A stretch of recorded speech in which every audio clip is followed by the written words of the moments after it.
ಜನರ ನಡುವೆ ಹರಿದಾಡುತ್ತಿರುವ ಹಲವು ಪ್ರಶ್ನೆಗಳಿಗೆ ಅತಿಥಿಗಳಿಂದ ಉತ್ತರ. ಇದು ತುಮಕೂರು ನ್ಯೂಸ್ನ ವಿಶೇಷ ಟ್ರಬಲ್ ಶೂಟ್.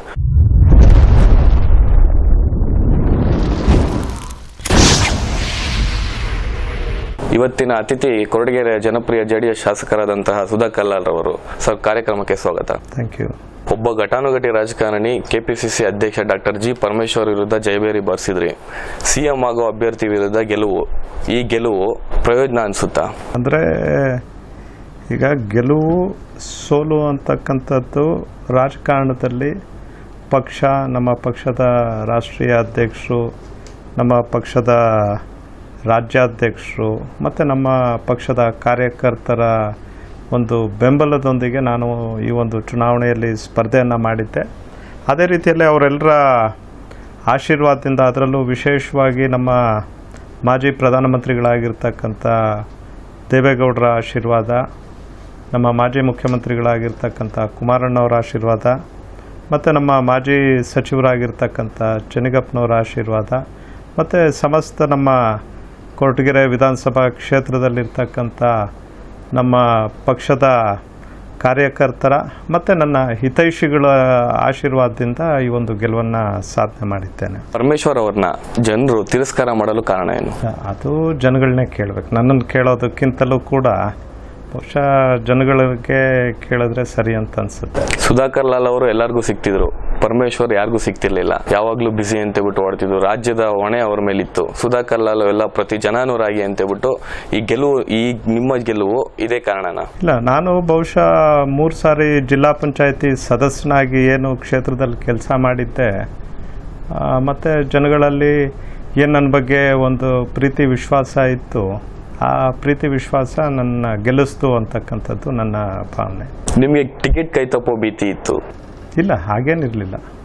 ನನಗೆ ಬಹುಶಃ ಚುನಾವಣೆಗಿಂತಲೂ ಕೂಡ ಸುಮಾರು 1.5-2 ವರ್ಷದ ಹಿಂದೆನೇ ನನಗೆ ಈ ಕ್ಷೇತ್ರದ ಅಭ್ಯರ್ಥಿ ನೀನಾಗ್ತೀಯ, ನೀನು ತಯಾರಿ ಮಾಡ್ಕೋ ಅಂಥೇಳಿ ನಮ್ಮ ಮಾಜಿ ಪ್ರಧಾನಿಗಳಾಗಿರ್ತಕ್ಕಂಥ ದೇವೇಗೌಡರು ಮತ್ತು ನಮ್ಮ ಮಾಜಿ ಮುಖ್ಯಮಂತ್ರಿಗಳಾಗಿರ್ತಕ್ಕಂಥ ಕುಮಾರಣ್ಣವರು ನನಗೆ ಅವತ್ತೇ ಹೇಳಿ ಕಳಿಸಿದ್ರು. ಜನರ ಒತ್ತಡದಿಂದ ಬಹಿರಂಗ ಸಭೆಯಲ್ಲಿ ದೇವೇಗೌಡರು ಟಿಕೆಟ್ ಘೋಷಣೆ ಮಾಡಿದ್ರು ಅಂತೇಳ್ಬಿಟ್ಟು ಹೇಳ್ತಾರೆ. ಇಲ್ಲ, ಆ ಥರ ಏನಿಲ್ಲ. ನಾನು ಹೇಳಿದ್ನಲ್ಲ, 1.5-2 ವರ್ಷದ ಚುನಾವಣೆಗೆ ಮುಂಚೆನೇ ನನಗೆ ನೀನು ಅಭ್ಯರ್ಥಿ ಆಗ್ತೀಯಾ ಅಂಥೇಳಿ, ಅಭ್ಯರ್ಥಿಯಾಗಿ ನೀನು ತಯಾರಿ ಮಾಡ್ಕೋ ಅಂಥೇಳಿ ನಮ್ಮ ಹಿರಿಯರು ಕೂಡ ಹೇಳಿದರು. ಕೊನೆ ಬಾರಿಯೂ ನಿಮಗೆ ಟಿಕೆಟ್ ಸಿಕ್ಕಿರಲಿಲ್ಲ? ಕಳೆದ ಬಾರಿ ಸಿಕ್ಕಿರಲಿಲ್ಲ. ಆದರೆ ಈ ಸಾರಿ ನನಗೆ ಹೇಳಿದರು, ಟಿಕೆಟ್ ನಿನಗೆ ಕೊಡ್ತಿದ್ದೀವಿ, ನೀನು ತಯಾರಿ ಮಾಡ್ಕೊ ಅಂತೇಳಿ ಹೇಳಿದ್ವಿ. 2000 ಇಸ್ವಿಯಿಂದ ಜಿಲ್ಲಾ ಪಂಚಾಯತ್ ಚುನಾವಣೆಯಲ್ಲಿ ಹೊಳವನಹಳ್ಳಿ ಕ್ಷೇತ್ರದಿಂದ ಗೆದ್ದಿದ್ರಿ. ಅಲ್ಲಿಂದ ಇಲ್ಲಿವರೆಗೂ MLA ಆಗಿದ್ದೀರಾ. ನಿಮ್ಮ ರಾಜಕೀಯ ಹಾದಿ ಹೇಗಿತ್ತು? ಅಂದರೆ ನಾನು ಬಹುಶಃ ಚುನಾವಣಾ ರಾಜಕೀಯಕ್ಕೆ ಬರ್ತೀನಿ ಅಂತೇಳಿ ನನಗೇನು ಗೊತ್ತಿರಲಿಲ್ಲ. ನಾನು ಇಂಜಿನಿಯರಿಂಗ್ ಓದಂಥ ಸಂದರ್ಭದಲ್ಲಿ ನನಗೆ ನಮ್ಮ ಹಿರಿಯರೆಲ್ಲರೂ ಸೇರಿ ಏನು ನಮ್ಮ ಕಾಂಗ್ರೆಸ್ ಪಕ್ಷದಲ್ಲಿ ವಿದ್ಯಾರ್ಥಿ ಘಟಕ ಇದೆ, NSUI ಅಂತ ಹೇಳಿ, ಆ NSUI ವಿದ್ಯಾರ್ಥಿ ಘಟಕದ ಅಧ್ಯಕ್ಷನನ್ನಾಗಿ ನನ್ನನ್ನು ಜಿಲ್ಲಾ ಅಧ್ಯಕ್ಷನನ್ನಾಗಿ ನೇಮಕ ಮಾಡಿದರು.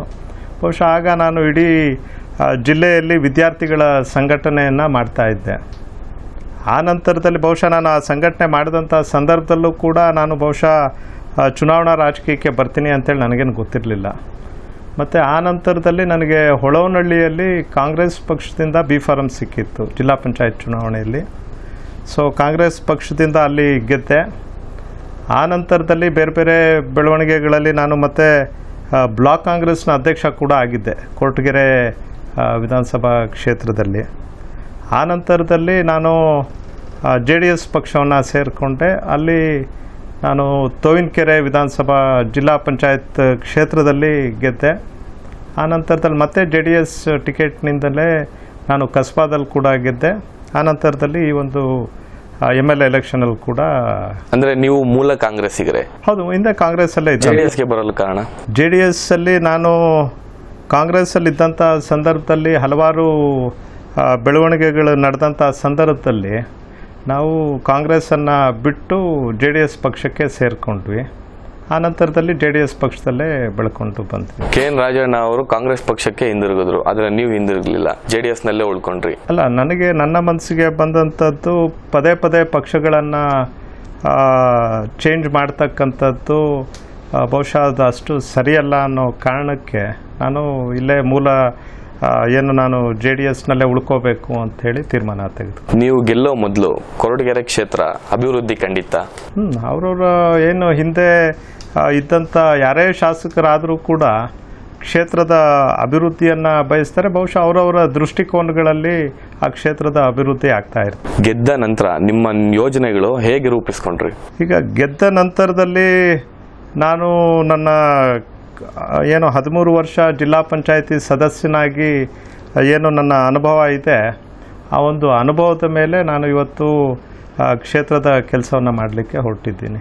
ಶಾಮನೂರು ಶಿವಶಂಕರಪ್ಪ, KN ರಾಜಣ್ಣ ಹಾಗೂ TB ಜಯಚಂದ್ರ ಇವರೆಲ್ಲ ಕಾಂಗ್ರೆಸ್ಸಿಗರ ಸಹಾಯದಿಂದ ಸುಧಾಕರ್ ಲಾಲ್ ಅವರು ಕೊರಟಗೆರೆ ಕ್ಷೇತ್ರ ಗೆದ್ದರು ಅಂತಾರೆ. ನನಗೇನು ಯಾರ ಸಹಾಯ ಏನು ಬೇಕಾಗಿರಲಿಲ್ಲ.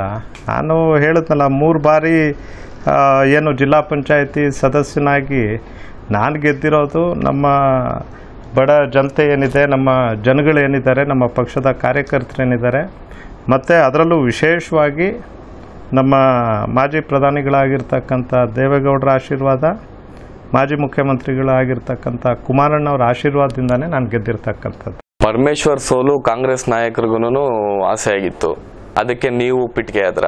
ಇಲ್ಲ, ಅದ್ರ ಬಗ್ಗೆ ಬಹುಶಃ ನಾನೇನು ಹೇಳಲಿಕ್ಕೆ ಆಗೋದಿಲ್ಲ. ಮೊದಲ ಬಾರಿ MLA ಆದರೂ ನಿಮ್ಮ ಮೇಲೆ ಅಪಾರವಾದಂತಹ ಜವಾಬ್ದಾರಿ ಇತ್ತು. ಕೊರಟಗೆರೆ ಕ್ಷೇತ್ರ ಡಾಕ್ಟರ್ G ಪರಮೇಶ್ವರ್ ವಿರುದ್ಧ ಗೆದ್ದು ತುಂಬಾ ಜವಾಬ್ದಾರಿ ಹೊತ್ಕೊಂಡಿದ್ರಿ. ಹೇಗೆ ನಿಭಾಯಿಸ್ತಿದ್ದೀನಿ ಅಂತ ಅನ್ಕೊಂಡಿದ್ದೀರಾ? ಈಗ ಒಂದು ಬಹುಶಃ ನಾನು ಕೂಡ ಭಾಳ ಸಾರಿ ನಮ್ಮ ಸ್ನೇಹಿತರ ಹತ್ರ ಹೇಳ್ತಾ ಇರ್ತೇನೆ, ಏನು ವಿರೋಧ ಪಕ್ಷದ ಶಾಸಕನಾಗಿ ಕೆಲಸ ಮಾಡಬೇಕು ಅಂತ ಹೇಳಿದ್ರೆ ಬಹುಶಃ ನಮಗೆ ಹೆಚ್ಚಿನ ಒಂದು ಒತ್ತಡ ಇರ್ತದೆ. ಮತ್ತು ಕೆಲವೊಂದು ಬಾರಿ ನಮ್ಮ ಕೆಲವು ಅಧಿಕಾರಿಗಳು ಕೂಡ ಏನು ನಾವು ವಿರೋಧ ಪಕ್ಷದ ಶಾಸಕರು ಅಂತಕ್ಕಂಥ ಒಂದು ಭಾವನೆಯಿಂದ ಸಹಕಾರ ಕೊಡದೇ ಇರತಕ್ಕಂಥ ಕೆಲಸವನ್ನು ಕೂಡ ಕೆಲವರು ಮಾಡ್ಕೊಂಡು ಬರ್ತಾ ಇದ್ದಾರೆ.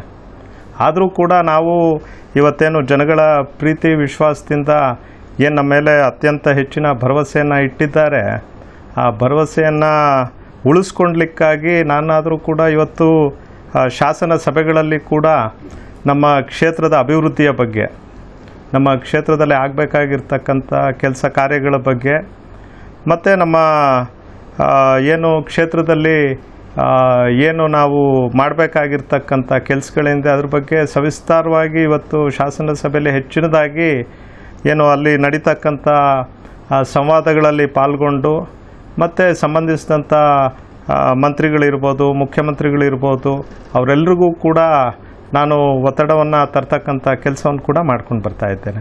ಪರಮೇಶ್ವರ್ ಅವರು ಅವರ ಅವಧಿಯಲ್ಲಿ ನಾನು ಪ್ರತಿಪಕ್ಷದಲ್ಲಿದ್ದೀನಿ, ಅಭಿವೃದ್ಧಿ ಆಗೋಕ್ಕೆ ಸಾಧ್ಯ ಇಲ್ಲ, ಅದರಿಂದನೇ ಅಂತೇಳ್ಬಿಟ್ಟು ನೆಪ ಒಡ್ಡಿ ಅಭಿವೃದ್ಧಿ ಕೆಲಸ ಮಾಡಿರಲಿಲ್ಲ.